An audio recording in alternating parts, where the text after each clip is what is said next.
Assalamualaikum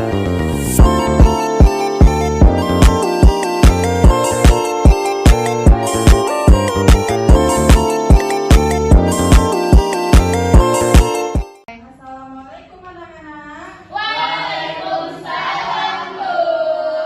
Selamat pagi. Pagi, Bu. Bagaimana kabarnya hari ini? Alhamdulillah baik, Bu. Baik, Ibu mencek kehadiran dulu ya. Ketua, siapa yang sudah hadir hari ini? Bagus, Bu. Apakah ada informasinya? Kata bapaknya matanya sakit, Bu. Oke, semoga cepat sembuh ya. Amin. Baik, hari ini kita akan melanjutkan pembelajaran minggu lalu, yaitu mengenai teks diskusi. Pada akhir pembelajaran, Ibu harapkan kalian dapat menentukan, mengidentifikasi struktur teks diskusi. Metode pembelajaran kali ini yaitu menggunakan metode diskusi. Ibu akan membagi kalian menjadi dua kelompok. Silakan dihitung dari sini dulu. 1, 2, 1. 2, 1. Oke, silakan duduk berkelompok. Satu.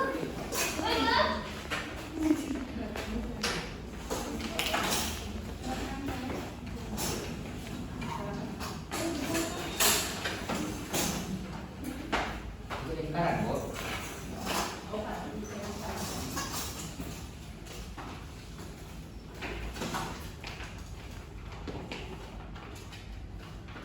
Ibu akan memberikan sebuah teks diskusi. Nanti kalian mengidentifikasi struktur yang ada di dalam teks ini dan di bagian mana letaknya ya. Baik, Bu.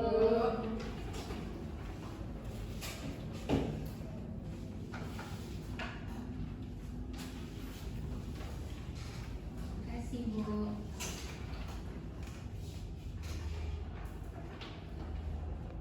Silakan diskusi.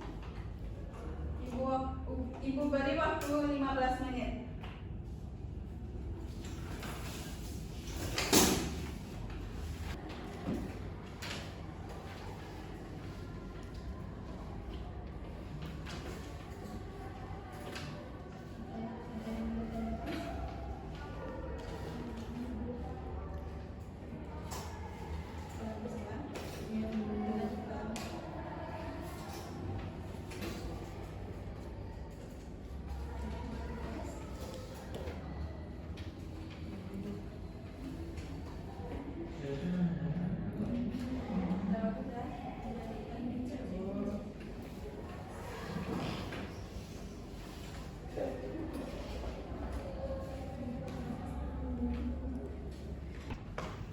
Baik, waktunya sudah habis.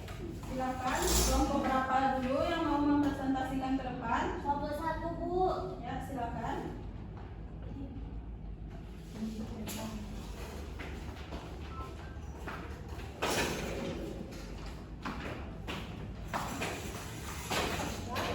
Saya perwakilan dari kelompok 1 akan menjelaskan hasil diskusi dari kelompok saya tadi,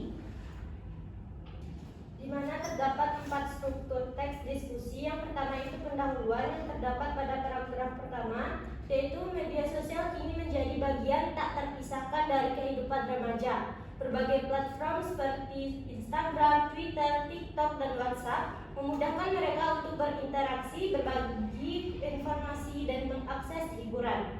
Namun, di balik kemudahan tersebut, media sosial juga membawa dampak yang beragam, baik positif maupun negatif, terhadap perkembangan remaja. Kemudian yang kedua, ada argumen pendukung yang terdapat pada paragraf kedua, yaitu media sosial memiliki sejumlah manfaat yang dapat mendukung perkembangan remaja. Pertama, media sosial menjadi alat yang efektif untuk memperluas wawasan. Melalui platform ini, remaja dapat mengakses informasi dari berbagai belahan dunia, memperkaya pengetahuan mereka dengan berbagai topik, mulai dari pendidikan hingga isu sosial. Selain itu, media sosial juga dapat menjadi sarana untuk menyalurkan kreativitas, misalnya melalui konten-konten video, gambar, atau tulisan yang dapat diunggah di berbagai platform. Kedua, media sosial memungkinkan remaja untuk berinteraksi dengan teman-teman mereka secara lebih mudah, bahkan dengan orang yang berada di luar daerah atau negara mereka. Hal ini dapat membantu mereka membangun jaringan sosial yang lebih luas dan meningkatkan keterampilan komunikasi. baik dalam konteks pribadi maupun profesional. Misalnya, remaja dapat bergabung dalam komunitas atau grup yang berbagi minat yang sama, yang dapat meningkatkan rasa percaya diri dan mendukung pengembangan diri. Kemudian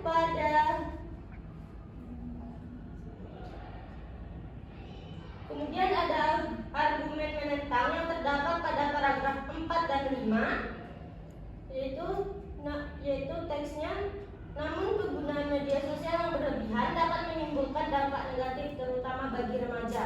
Salah satunya adalah masalah kesehatan mental. Penelitian menunjukkan bahwa remaja yang terlalu banyak menghabiskan waktu di media sosial cenderung lebih rentan mengalami kecemasan, depresi, dan gangguan tidur. Hal ini disebabkan oleh tekanan sosial untuk selalu tampil sempurna di depan publik dan perbandingan diri dengan orang lain yang seringkali tidak realistis.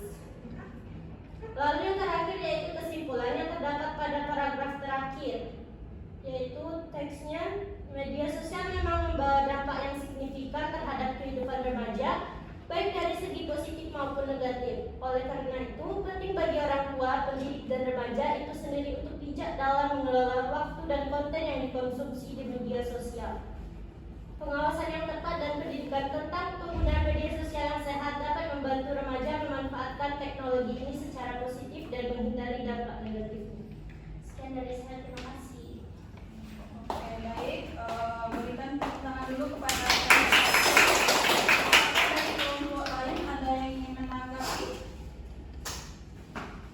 Baik, tidak ada ya. Silakan dilanjut kelompok 2. Presentasi ke depan.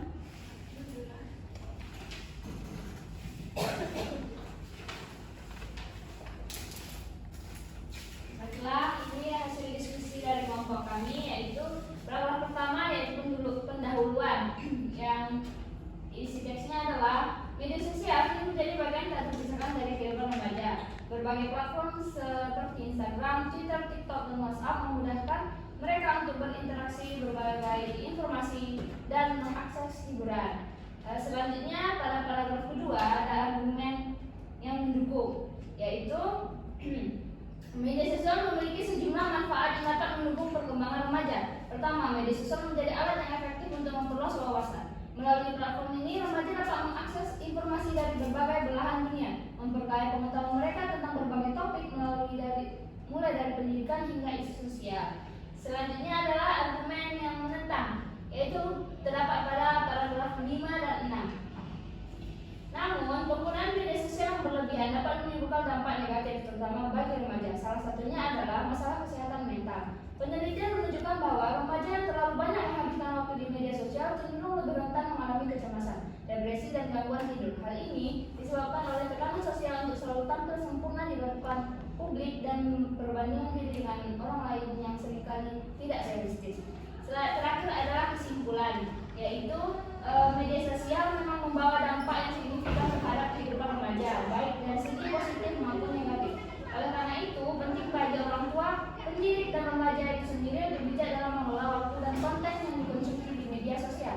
Pengawasan yang tepat dan pendidikan tentang penggunaan media sosial yang sehat dapat membantu remaja memanfaatkan teknologi ini secara positif dan menghindari dampak negatif. Sekian dari kelompok kami. Oke, baik, bagus ya. Berikan tepuk tangan dulu kepada apakah ada yang ingin menanggapi atau ada yang ingin ditanyakan? Tidak, Bu. Oke, baik. Jika tidak ada lagi yang ingin bertanya, Ibu anggap kalian sudah memahami mengenai teks diskusi ini ya. Ya, Bu. Jadi kesimpulan pembelajaran kita hari ini yaitu terdapat 4 struktur teks diskusi. Di antaranya yaitu pendahuluan yang memperkenalkan topik yang akan dibahas, yang mana dalam teks ini terdapat pada paragraf pertama. Lalu ada argumen yang mendukung yang terdapat pada paragraf kedua dan ketiga. Lalu ada argumen yang menentang terdapat pada paragraf keempat dan 5. Yang terakhir yaitu ada kesimpulan yang terdapat pada paragraf ke-6. Baik, sekian pembelajaran kita hari ini. Semoga bermanfaat bagi kita semua. Ibu akhiri pembelajaran hari ini. Wassalamualaikum warahmatullahi wabarakatuh. Waalaikumsalam warahmatullahi wabarakatuh.